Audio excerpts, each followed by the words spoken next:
Welcome to Wellness Quarters, where wellness lives. My name is Gayle Nowak. I'm your host, Wellness for All expert leader and communication and emotional wellness coach. The Wellness Universe is thrilled to bring you this inspiring interview series with our members as part of our Wellness for All program. We bring experiences like this to you because we believe happy, healthy, and healed humans lead to peace globally. Join us here on the second Tuesday of each month at 5 p.m. Eastern and the fourth Wednesday at 3 p.m. Eastern for a 15-minute session filled with insightful interviews and practical wellness tips from top professionals in the wellness universe. Whether you're seeking inspiration or actionable advice to enhance your well-being, Wellness Quarters is your go-to destination for support on your journey to a healthier, happier life. This pay what you can donation-based program is supported by generous viewers like you. If you'd like to donate, you can do that now, after we're done, or anytime in the future using the link that I'll put in the chat. And a special thanks to everyone who has already donated. And if you'd like to reach out to me about the show, I'll also include my contact details in the chat. At the end of the show, you'll see a pop-up to leave a rating and review. We're so grateful for yours as it helps Wellness Quarters reach more people seeking tools and practices to optimize their well-being. Today, we're speaking with Ilene Dillon. Ilene helps people master change by transforming emotional struggle into personal power. And she's going to be talking with us about empowering the emotions in you. Through her Earth as a Giant School model and her proprietary emotional realignment system, she guides clients to navigate life's challenges swiftly, smoothly, and sustainably. As a psychotherapist, marriage counselor, and coach, Ilene is also an international speaker, a multiple Amazon bestseller, and the author of Emotions in Motion, Mastering Life's Built-in Navigation System. Welcome, Ilene. It's so good to have you. Thank you. It's really great to be here, Gayle. Yeah, and so we were chatting a little bit before the show started, and we talked about how sometimes, or you have referred to yourself as a recovered angry person. And Yes. I'd love to start there and what was happening in your life back then, and how did that experience set you on this path of understanding emotions? Well, at the time it happened, I thought it was the worst thing that had ever happened in my life. And now I see it as the best thing that ever happened. And I married at age 19, two people with dysfunctional families coming together to help each other be successful in the world. And I was married for almost 8 years before I had a child. And when she was 10 months old, my young husband came to me and said, "I've decided I'm not ready to be a father. I'm leaving." And that's when I discovered that I was a very angry person because it really made me angry. And the problem with it was that I was alone with the child. I didn't have any family around me, had just moved into a new place. I didn't know anybody. And so my little 10-month-old child was there while I was infusing all this anger. And I thought, I can't do that to her. So I started asking questions. What is anger? What's the purpose of it? Why do we have it? What can we do about it? Can we get rid of it? Those kinds of questions. And as I began to look around, now I had just graduated with a master's degree, but they didn't teach me about emotions at UC Berkeley back in 1971, right? And it turned out it was because social science investigators didn't study emotions separately from diagnoses. If you were schizophrenic and anger happened with schizophrenia, you'd hear something about anger. But otherwise, nobody knew anything about anger. So it put me on a quest for a minimum of 10 years before I started getting some real answers. Then I invited my clients to experiment with the answers that I found and was using myself. And I found out that what I was learning worked, and I also ended up with an entire new understanding to me, and not one that I find very many people know even now, on what emotions are, what they're for, and why we have them, and how to work with them. Wow. So thank you for sharing that. And also, I really admire your curiosity and your wisdom at age 19 after going through, Anna says devastating. Like, that's a devastating blow. And, raising a child as a single mom, but also being willing to go there, to take that journey, to understand what is this emotion all about. And I feel like, I don't know if you feel if this is true, but I feel like we've certainly come a long ways from maybe then to now, where people are starting to maybe face their feelings a little bit more. They're starting to understand that anger is not like this dirty word, but I could be wrong about that. That might just be the circles that we travel in. But I do feel like people are starting to move away from anger as something that we need to suppress or avoid, and really working with that emotion. Is that Well, accurate? Do you feel that? I agree with you. I mean, when I started out, I had first of all explain to people we had emotions and why they might be important, and then try to tell them how to work with it. And now there's a much more receptive environment. The problem that I continue to have, however, is I don't think we've been given correct information about what emotions are. On a day-to-day basis, most people will say, yes, emotions are energy. But if you go to the American Psychiatric or the American Psychological Association sites and write in definition of anger, they don't tell you anything about energy. They just describe how anger works. So Mm. we still don't have a clear definition. But if you know that anger is energy, then you already know how to work with it, because you know you can't create energy, you can't destroy it. It has to move. And when it does move, it transforms into something else. And those are really vital things regarding anger. What we still are not facing in our culture is that anger is not anger itself, but repressed anger is really killing us. Uh, Mm. we now have research that shows that repressed anger is part of the etiology of diabetes, heart and circulatory illnesses, and cancer, just to name a few. And people do not, I don't, I'm still not seeing, I think I was just reading something yesterday, I'm still not seeing people say, you got to deal with anger to deal with emotions. I had, in order to deal with illnesses, I had a breast cancer shortly before I got in my RV that I'm in now, about 8 years ago. And I discovered my husband was ill for 5 years with his own cancer. And I discovered that many times women who take care of husbands with long term illnesses develop breast cancer. So part Mm. of my, I was able not to heal it, but I kept it at bay for a year and then had it removed without chemo or radiation, no complications. And part of my healing was dealing with anger. In my case, what I was angry about was feeling trapped, because Mm. my husband was very independent, and then when he got sick, it was, don't leave me, I don't want to be here by myself, and I'm going, I got to get out of here you know Yeah. Yeah. And I'm hearing some of the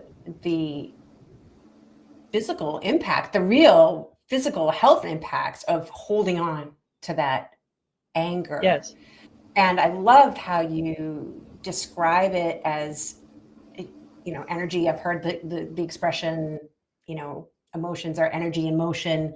And in particular, that anger is we're not meant to store it in our body. It comes out in disease or disease, right? Um, and yet we're still not talking about it in the way that you just talked about it. I know. So, So here I like, am. I'm here you turning are 83. educating.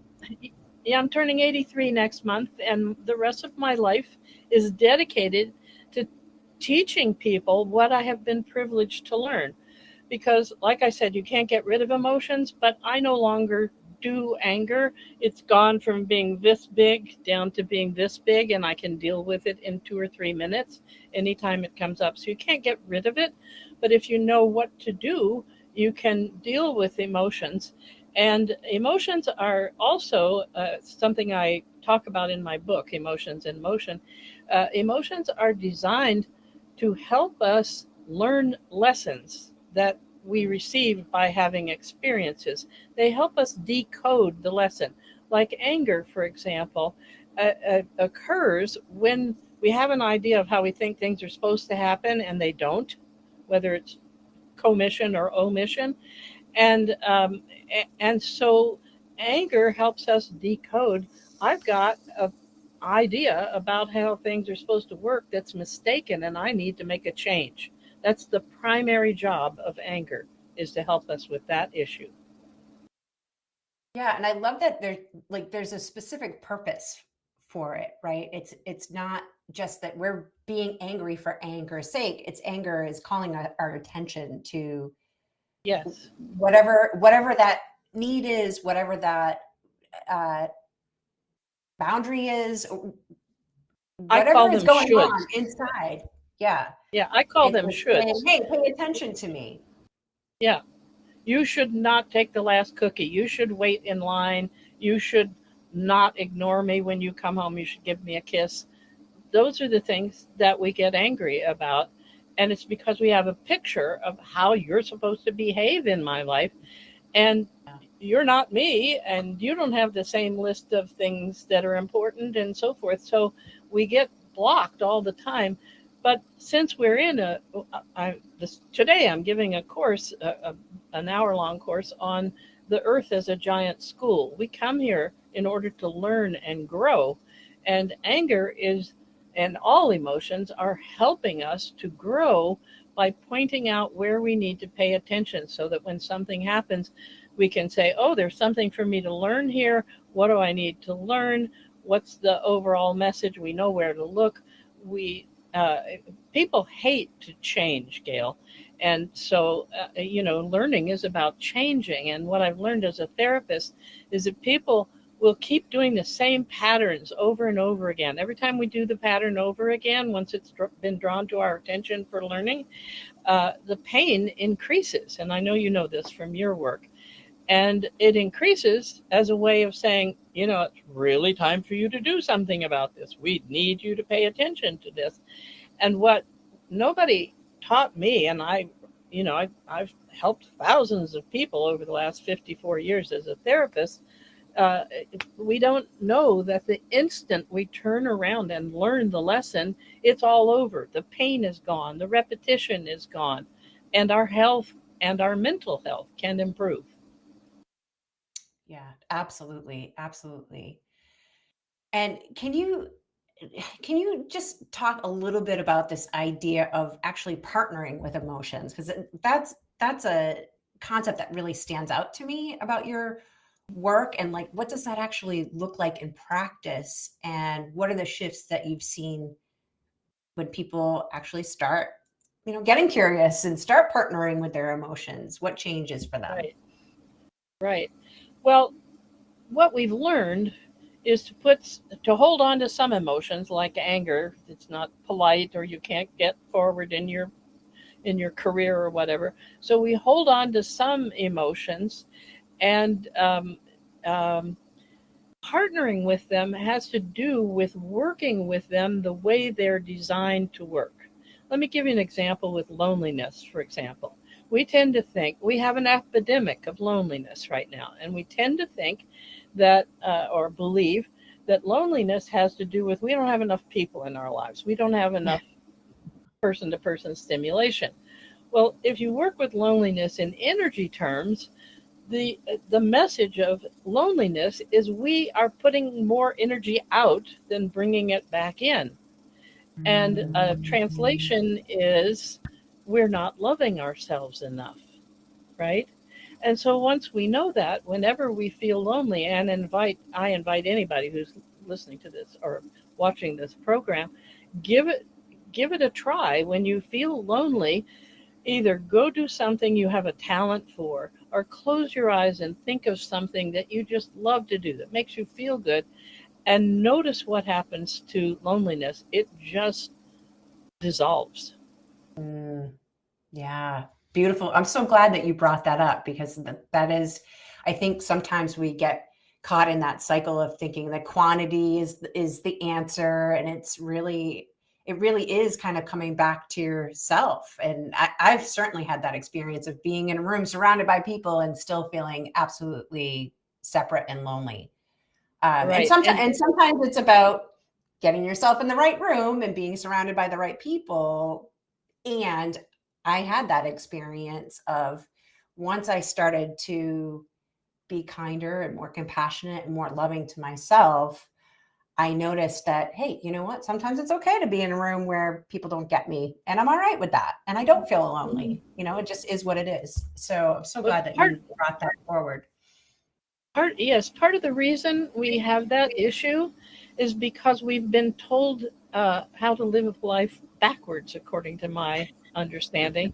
We've been taught to live from the outside in. If I need love, I go out to find it. Whereas, and usually I find somebody who feels they have a deficit of love, and that creates a problem in our relationships and underlies our divorce statistics. But the real way that works well is we live life from the inside out. If I feel like I want to be loved, I focus on loving myself. I build up the love inside of me. It runs over on the people around me, but it also gets reflected back to me. And it's love that nobody can take away from me. Yeah, I love that. Love that nobody can take away from you. Absolutely. So, Ilene, for those who want to connect with you, learn more about your work, you mentioned your class, which is coming up right after this interview, I believe. What's the best way for people to connect? Okay, I just put oh gosh, I've got everything in there. I don't know how to do that. Help, Jeanette, you're on there. Can you take your email in that there. Hanoi thing off? Is there possible? Well, I don't know. Anyway, I copied this right before my Wellness Universe address. It's the wellnessuniverse.com world, whatever it is, world, whatever. World Ilene Changers, Dillon. and then it's your name. World Changers, and then my name, ILENE DILLON. Yes, and that's the best way to get hold of me here. And I've been doing a lot of writing. I'm also still working with people on Zoom if anybody wants consultation, and if anybody has questions, feel free. If I prefer you come through the Wellness Universe, but anyway, I'll put it up on the chat the second we finish, maybe. I had Yes. it. If anybody has questions, you can either email Ilene at the email address, or you could email me too, and I'm happy to forward Ilene's Wellness Universe profile link as well. Right. But yeah, thank you for sharing time and space and energy with us today. Thanks to everyone who's joined us live today. I see that there's several comments here for you, Ilene, so hopefully you have a chance to scroll through and read those. Thank you for everybody watching the replay, and we'd love to see you for our next show on Wednesday, October 22nd at 3 p.m. Eastern Time with Ricky McKenna for Intuitive Cooking. Until then, be well, everyone. Thank you, Gayle.